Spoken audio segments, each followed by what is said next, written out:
हिंदुस्तान और इसराइल का जो इत्तेहाद है वो भी घूमता है पाकिस्तान के खिलाफ में। हमने बहुत होशियारी से अपने आप को महफूज रखा है। ये जो ट्राइका है, मैं इसको ट्राइका कहता हूं क्योंकि मैं समझता हूं कि मोदी, नेतन्याहू और ट्रंप तीनों एक ही थाली के बैंगन हैं, एक ही खिचड़ी पका रहे हैं, साथ मिलकर खाना खाते हैं। गॉड सेक देखें कि इस वक्त हम किस सिचुएशन में हैं। हमें पता है हमारे दाएं क्या है, हमारे बाएं क्या है। भारत से जो हमले का खतरा है उसमें कहा यह जा रहा है कि इजराइल के कुछ हथियार हैं वो इस्तेमाल हो सकते हैं और इजराइल ही की इंटेलिजेंस इस्तेमाल हो सकती है। और इजराइल के खास तौर के ऊपर जो हथियार की बात की जा रही है वो स्पाइस बॉम्ब्स की बात की जा रही है। आपकी नजर में कोई प्लान बन रहा है? हम जानते हैं कि मोदी नेतन्याहू की मुलाकात के अगले ही रोज अफगानिस्तान ने पाकिस्तान पे हमला किया, 2 दिन के बाद ईरान पे अमेरिका ने हमला कर दिया है। हमने officer of eastern command India के राजेश पुष्कर उनकी स्टेटमेंट सुनी ऑपरेशन सिंदूर के हवाले से। उन्होंने पाकिस्तान को एक नई धमकी दी और भरपूर कॉन्फिडेंस के साथ दी। ये स्पाइस बॉम्ब्स जो इजराइल की टेक्नोलॉजी है, जो इजराइल ने सिर्फ और सिर्फ हिंदुस्तान को प्रोवाइड की है,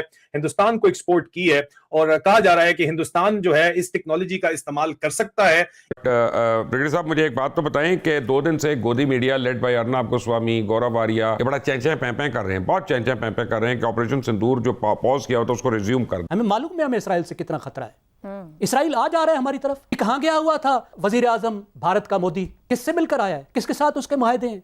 जो ड्रोन आए थे भारत में वो किसके थे? कहां के बने हुए थे? इजराइल के बने हुए नहीं थे। उससे पहले जो वहां आए थे वो इजरायली नहीं थे और भारत अफगानिस्तान में पहुंचा हुआ था, इसका मतलब इजराइल नहीं पहुंचा हुआ। कहीं ऐसा तो नहीं है कि अफगान सरजमीन से हमलों की आड़ में दूसरी सरहद है उसको भी गर्म कर दिया जाए और यूं साजिश रचाई जा रही है? पाकिस्तान की इंटेलिजेंस कम्युनिटी के अंदर जो इस वक्त दावा किया जा रहा है वो ये दावा किया जा रहा है कि हाईएस्ट अलर्ट के ऊपर इस वक्त जो है वो पाकिस्तान की इंटेलिजेंस एजेंसी को खड़ा कर दिया गया है कि किसी भी वक्त इस वक्त भारत से उनको हमले का खतरा है। तशखीस के बाद सवाल यही है कि पाकिस्तान इन मुश्किल हालात से निकलने के लिए अमली तौर पर क्या इक़दाम उठा सकता है। तो क्या इस सिनारियो में जब ईरान एंगेज है, वो अमेरिका और इजराइल और इंडिया और अफगानिस्तान ये अपेरेंटली एक पेज पे हैं, ऑपरेशन सिंदूर रिज्यूम हो सकता है? जत्ते साहब, आपने सही पॉइंट आउट किया है। ये बुनियादी तौर पे ट्रायो का है और इसे मैं पहला पोल करार देता हूँ। बिकॉज अमेरिका डायरेक्ट इंडिया को टेक्नोलॉजी नहीं देना चाहता, तो लिहाजा डायरेक्ट इसलिए वेपन नहीं देना चाहता चूंकि उसे मालूम है कि पाकिस्तान के इसके ऊपर सीरियस कंसर्न्स होंगे, तो इजराइल के थ्रू ये वेपन इंडिया को ट्रांसफर किए जा रहे हैं। इसमें इजरायली असर और रसूख को पाकिस्तान की सरहद तक लाना शामिल है। उनका मुश्तरका वाहिद निकाती एजेंडा पाकिस्तान दुश्मनी, सरहदों को गैर महफूज बनाना है। ईरान के ऊपर जो हमला किया है इसराइल ने, जिसके अंदर खुमैनी को जो है वहां पे शहीद किया गया और उनकी पूरी की पूरी फैमिली को शहीद किया गया, उसके अंदर यही स्पाइस बंकर बस्टर जो मीडियम है वो बॉम्ब इस्तेमाल किए गए, जो कि इजराइल ने हिंदुस्तान के अलावा किसी को भी प्रोवाइड नहीं किए हैं। ये बात आप ज़हन के अंदर रख लीजिए। आजाद साहब, खित्ते में ताकत का तवाज़ुन तेजी से तब्दील हो रहा है, तो पाकिस्तान को अपनी पॉलिसी में किस तरह या किस नौयत की तब्दीलियों की जरूरत होगी या रहेगी? साजिश नहीं, स्ट्रेटजी है। तो ये तो एक बहुत बड़ी गेम ग्लोबल स्केल पे हो रही है और जिसके अंदर अब इंडिया ने, जैसे कहते हैं ना, अपना वजन एक तरफ डाल दिया है और वो वजन बड़ा वाज़ेह है और बहुत बड़ी ग्रेट गेम अब शुरू होने वाली है, जिसके साथ इंडिया और अमेरिका और इजराइल एक तरफ होंगे, अलाइन होंगे। और इस चीज को देखते हुए ये एनालिसिस है पाकिस्तान की इंटेलिजेंस कम्युनिटी का कि इसराइल और हिंदुस्तान, जाहिर बात है कि इस वक्त मैंने जब हिंदुस्तानी जराये के साथ इसके ऊपर बात की जो कि अनबाइस्ड हैं, उन्होंने ये मुझे कहा कि इसराइल को अगर देखा जाए हिंदुस्तान के साथ, तो इसराइल इस वक्त ईरान को इतना बड़ा खतरा अपने लिए नहीं समझता जितना बड़ा खतरा पाकिस्तान को समझता है। तो जो इंडिया एक जमाने में ब्रिक्स का बहुत अहम रोल उसमें अदा करना चाह रहा था, वो अब ब्रिक्स के अंदर इंडिया अदा नहीं करेगा वो role.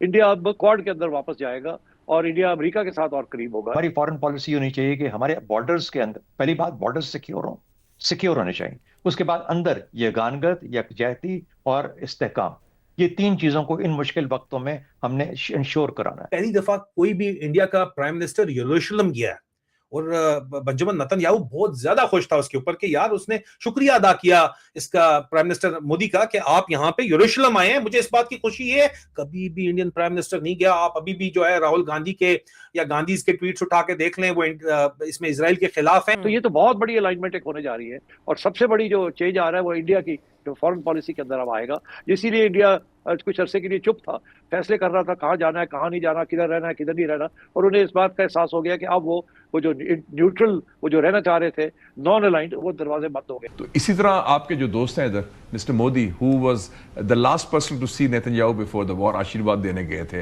Hindutva, Akhand Bharat, Zionism, Eretz Israel, greater Israel, उनकी सोच वही है ना।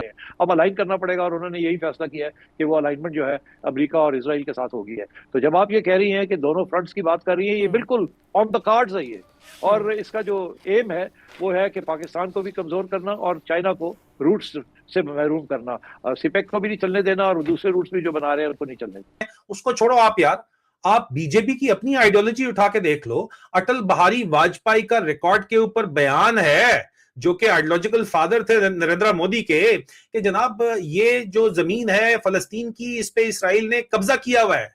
तो आइडियोलॉजिकल बाउंड्रीज को उन्होंने साइड पे किया और उन्होंने मर्ज कर लिया रिलीजियस एंड पॉलिटिकल अलायंस को एक करके। क्यों?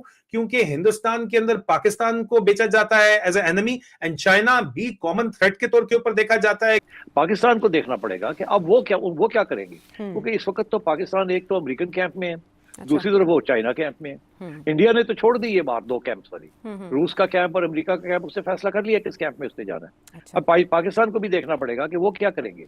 इस वक्त तो वो चाइनीज कैंप में है, मगर वो अमेरिका से इमदाद ले रहे हैं और बहुत कुछ कर रहे हैं, इसलिए मेरा ख्याल है ये इशू बने हुए हैं इस किस्म के। दोस्तों, भारत और इजराइल की दोस्ती अब खुलकर पूरी दुनिया में जाहिर हो चुकी है, क्योंकि इस युद्ध के समय भारत ने खुलकर इजराइल का साथ दिया है और कहा है कि वो इजराइल के साथ खड़ा है। क्योंकि अभी हाल ही में पीएम मोदी ने जो इजराइल की यात्रा की थी, वो केवल कूटनीतिक शिष्टाचार तक सीमित नहीं थी, बल्कि ये भारत की सैन्य शक्ति को एक नई दिशा देने वाली साबित हो रही है। और यही वजह है कि भारत और इजराइल की मजबूत होती दोस्ती से पाक चाइना सदमे में आ जाते हैं। और इसी दोस्ती को देखते हुए अब इजराइल भारत को उन हथियारों को भी देने को तैयार हो गया है जिनको अभी तक इजराइल ने अमेरिका तक को नहीं दिया। दरअसल इजराइल भारत को arrow missile defence system, Rafale के ड्वेट्स स्निंग और लेजर आधारित आयरन बीम जैसे हथियार शामिल है। यही नहीं, इसमें स्पाइस बंकर बस्टर मिसाइल के साथ साथ Rampage missile, air to ground missile, ice breaker missile, naval cruise missile और सुपरसोनिक एयर लोरा मिसाइल भी शामिल है। यही नहीं दोस्तों, भारत सरकार का लक्ष्य इजराइल के साथ मिलकर 2035 तक पूरे देश के लिए एक बहुस्तरीय मिसाइल शील्ड तैयार करना है, जिससे अगर पाकिस्तान और चीन की तरफ से किसी भी प्रकार की लंबी दूरी की मिसाइल भारत पर दागी जाती है तो उनमें से ज्यादातर मिसाइलों को हवा में ही नष्ट किया जा सके। दोस्तों, यही वजह है कि जैसे ही भारत को इजराइल द्वारा हथियार देने की बात की खबर पाकिस्तान को लगी तो पाकिस्तानी मीडिया में दहशत फैलना शुरू हो चुकी है। पाकिस्तानी मीडिया का कहना है कि बहुत जल्द भारत इन एडवांस मिसाइलों को हम पर इस्तेमाल करने वाला है।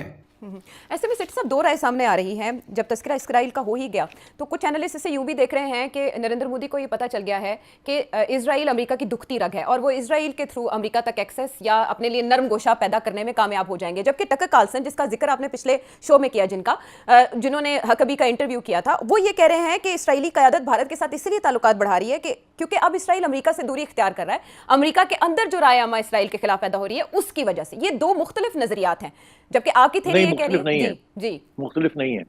कैसे? इसराइल को इंडिया की जरूरत है, इंडिया को इसराइल की जरूरत है, तालिबान को इंडिया की जरूरत है और इसराइल की जरूरत है। बट अमेरिका का किरदार इसमें कहां? अमेरिका कैसे, क्या इनके बैक पे कैसे है अमेरिका? अमेरिका इसराइल और इंडिया की बैक पे है या इसराइल अमेरिका से दूर होकर इंडिया के करीब आ रहा है? नहीं, अमेरिका इंडिया और इसराइल के करीब है और करीब रहेगा, दूर नहीं होगा। और इंडिया का केस इसराइल लड़ेगा और इसराइल का केस इंडिया लड़ेगा।